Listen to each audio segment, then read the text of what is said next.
Estados Unidos y Guatemala dialogan sobre las elecciones, es el tema que tratamos en este momento aquí en A la Medida. Fernando, lo hemos dicho aquí en A la Medida varias veces, pero hay que reafirmarlo. ¿Es bueno este diálogo?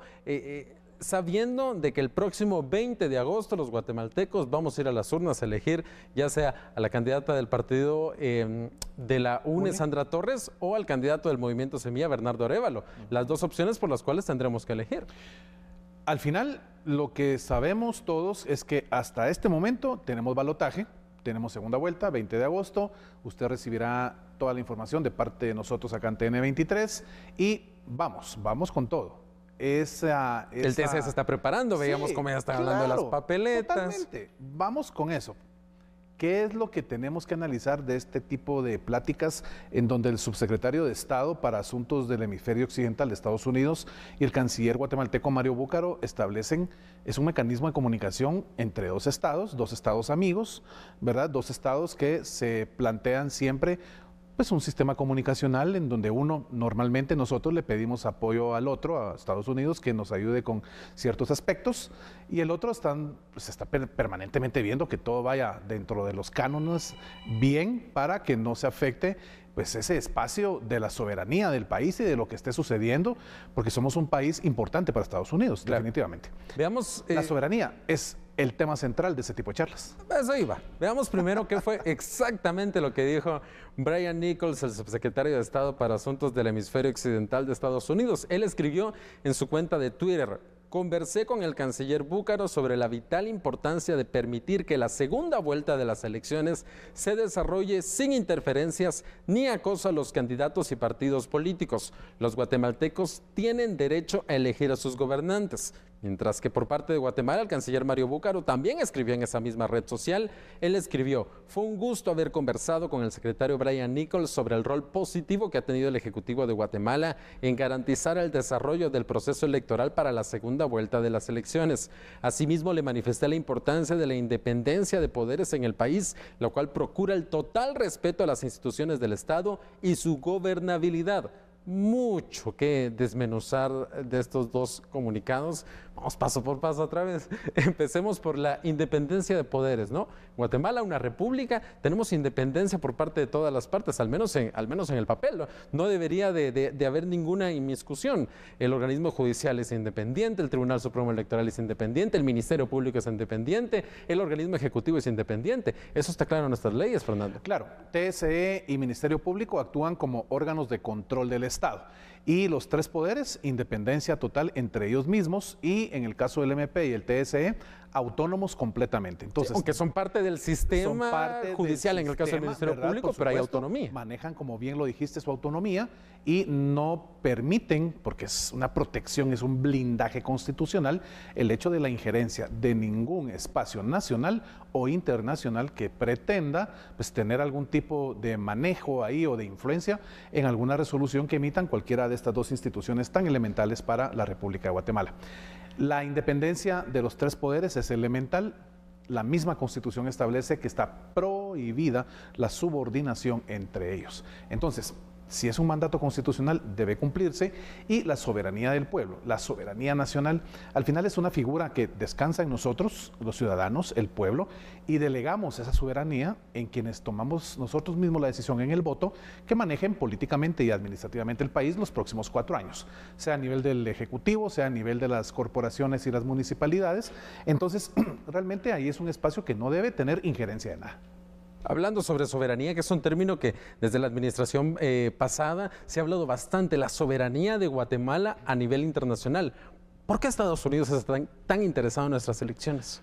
Bueno, tenemos que entender que Guatemala es un país que realmente es supranecesario en cuanto al flujo migratorio. Nosotros estamos bien cerca. Acá, definitivamente, todo migrante que necesite ir a Estados Unidos, force y voluntariamente, va a pasar por Guatemala.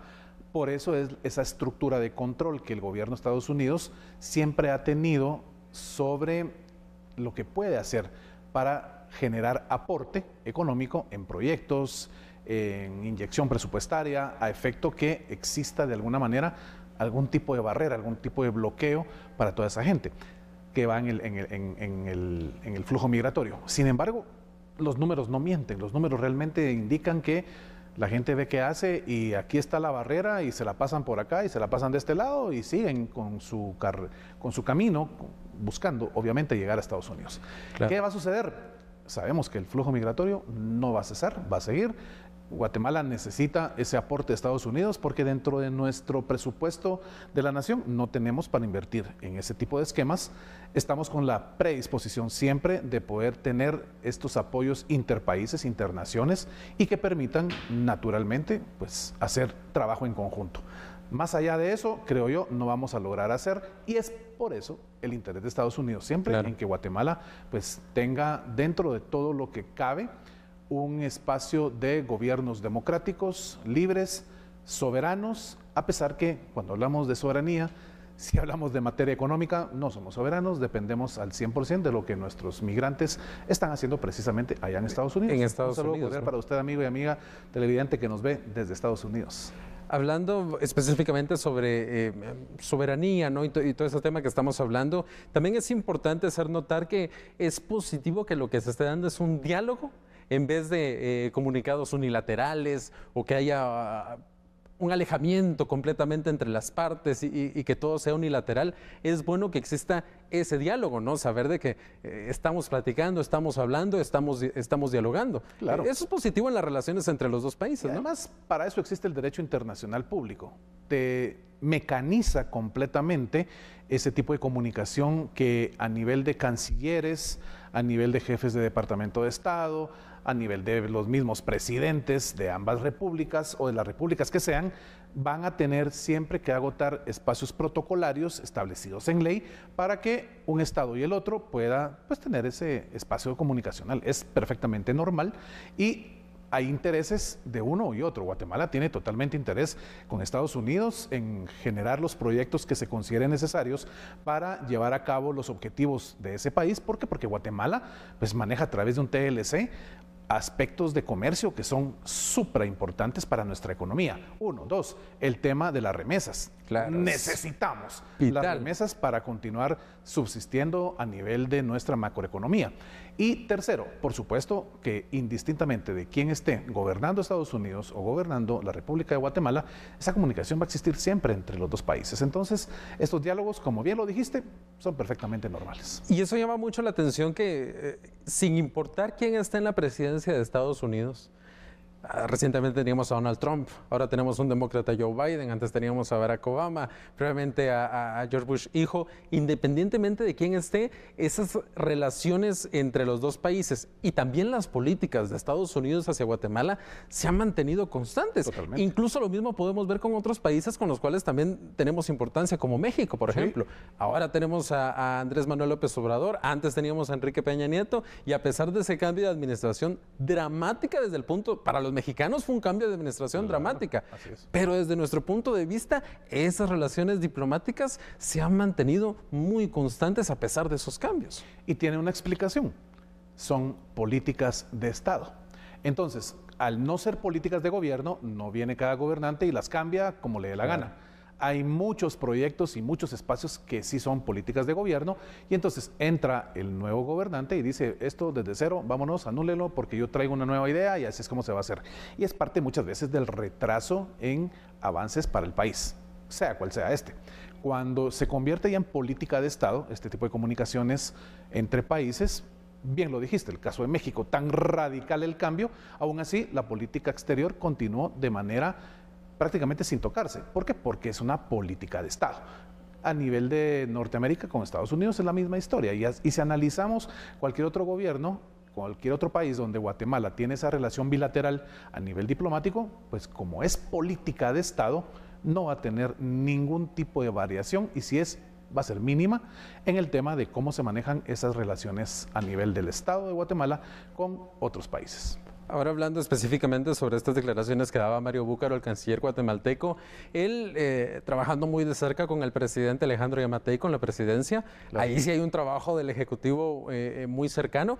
Hay que hacer notar que ya la presidencia le dio, como la ley manda, ¿no? Estos agentes de las AAS a cada uno de los dos candidatos, que es lo que la ley manda, ¿no? Entonces es parte de lo que entiendo yo el canciller hizo notar, ¿no? Que ellos como ejecutivo están tomando las acciones que por ley les corresponde. Claro, si no lo hicieran, se podrían ver inmiscuidos en problemas realmente serios a nivel jurídico, porque hay un mandato legal que obliga a que en este espacio, a nivel electoral, los candidatos que pasen al balotaje tengan esa protección por parte del Estado.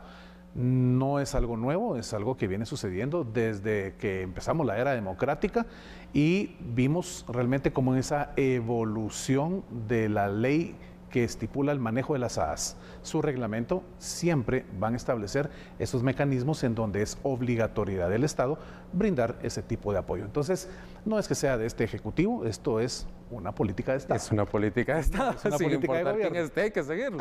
Así es simple. Entonces, lo vemos y hoy, pues, está la señora Sandra Torres y el señor Bernardo Arévalo con protección de las AAS, porque así lo mandata nuestra ley. Y el 20 de agosto, entonces, iremos a las urnas a elegir quién será nuestro gobernante por los próximos 4 años. Exactamente. Y aquí hay más información.